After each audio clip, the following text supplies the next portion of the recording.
For our viewers who may not be as well versed in trade finance, what is trade finance and why is it important to global trade?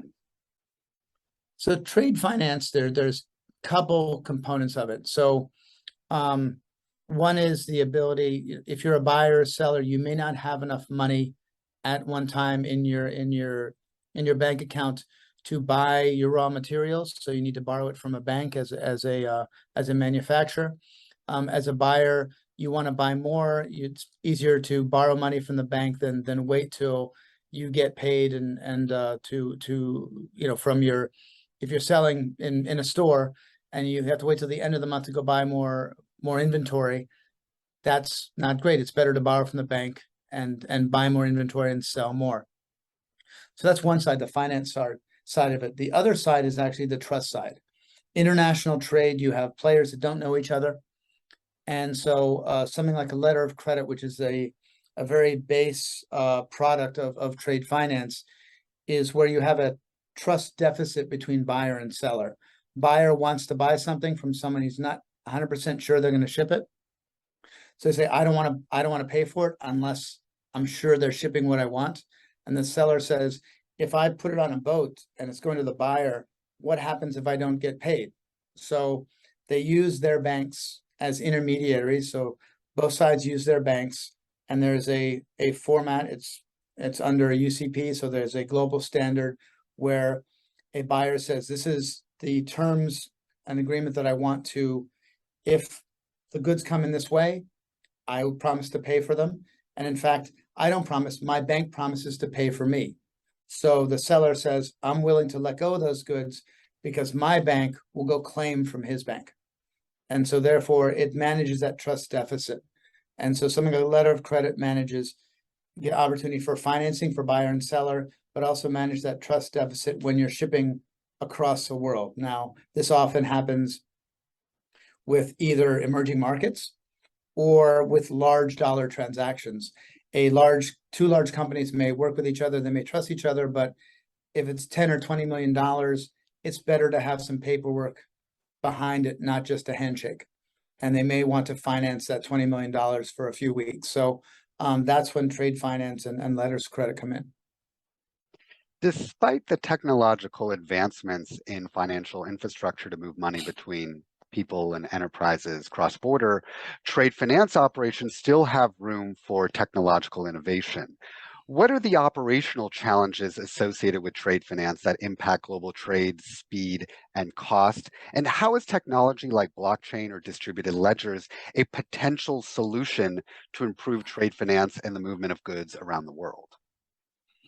Yeah, I divide it in a couple things. So a couple phases. One, paper is a great standard. Everyone understands paper. Regulators understand paper. Buyers and sellers and banks understand paper. So that's the standard data set that people have been using for something like international trade.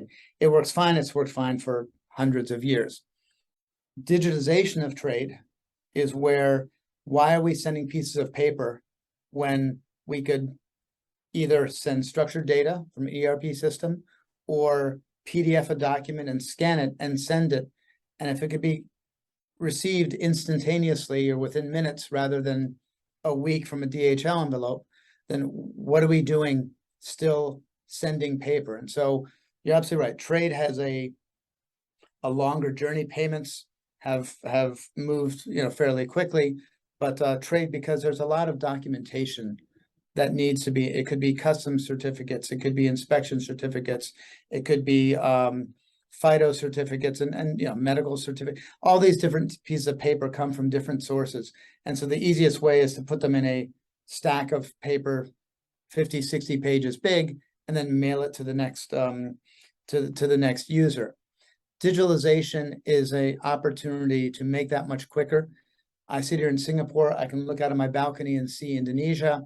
A shipload of oil can get to Indonesia in an hour, right? It's right across, I can see it, but the documentation may take a week. So that ship has to wait there a week until that paper gets mailed, right? Why shouldn't it be instantaneous? So especially with COVID, companies realize that counting on paper is a challenge, especially when people can't get in the office to receive the paper.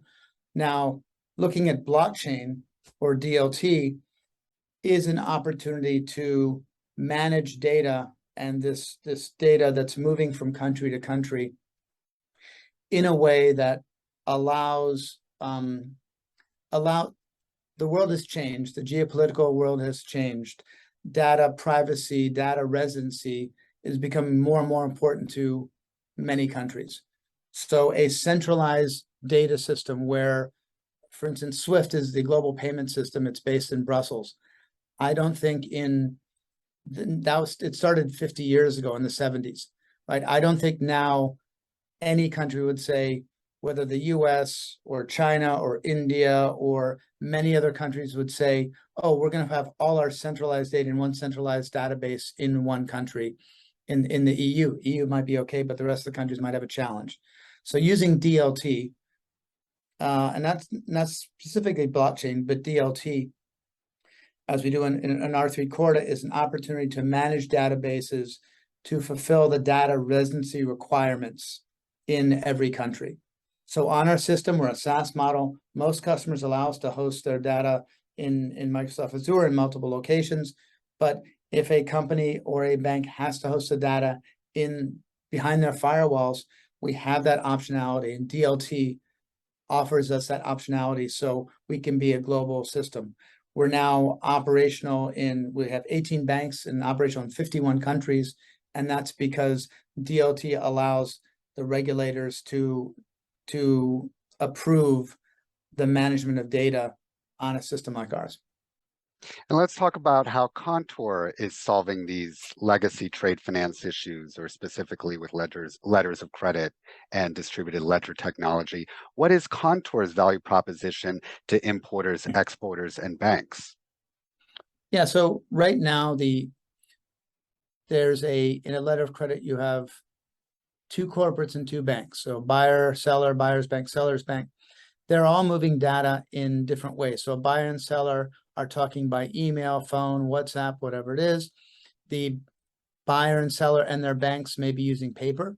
They may be using electronic banking. They may be using emails. And the banks themselves are using SWIFT as a communication channel between the two of them. That's 4 different ways of communication, which means they're not in sync. No one knows what anyone else is doing.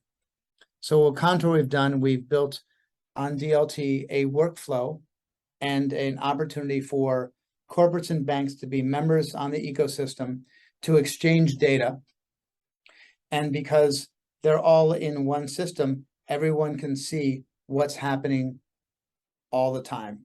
So before, you didn't know where the LC was until that DHL package arrived at your counters, and then you opened it up. Now you can see, oh, it's sitting with Bank A, or this amendment hasn't been cleared yet, someone else has to approve it. So the fact putting everyone on one system allows more transparency, and the process is 90% quicker. So issuance of an LC can happen instead of a week, it's a couple hours. An amendment takes 7 to 10 days. I mean, one of our customers said 7 to 10 days and 16 phone calls now can be done in a couple hours, right? Presentation of documents when you want to get paid can happen same day. Now, maybe it's the next day because you're in different time zones, but we're not talking about putting together the documents, going to the DHL office, mailing it, waiting for it to arrive. So Contour's value prop for buyers and sellers is a streamlined process. Their working capital efficiency can be much improved. Normally on an LC, say it's a 30-day LC. You have a week in front and a week in back, so it becomes 6 weeks to process that transaction. That means only 8 times a year you get to process that transaction. If you could take away the week in front and week in back, all of a sudden you can do that same transaction 11 or 12 times a year. That's almost 50% more goods you could buy or sell with that same credit line with a bank. And so the buyers and sellers see this tremendous opportunity to be more efficient. There's less confusion. For the banks, we're helping them on their digitalization journey because their goal is to get rid of the paper and bring more data in a digital format. And so we're helping them on that journey. Thanks for tuning in. If you enjoyed the video, hit that like and subscribe button and turn on notifications to stay up to date with us. We also produce a weekly newspaper packed with the latest Web3 news from emerging markets. The link to get access is in the description below. And if you really like the video, share it with your friends and leave a comment. We'd love to hear from you. Thanks for supporting the channel.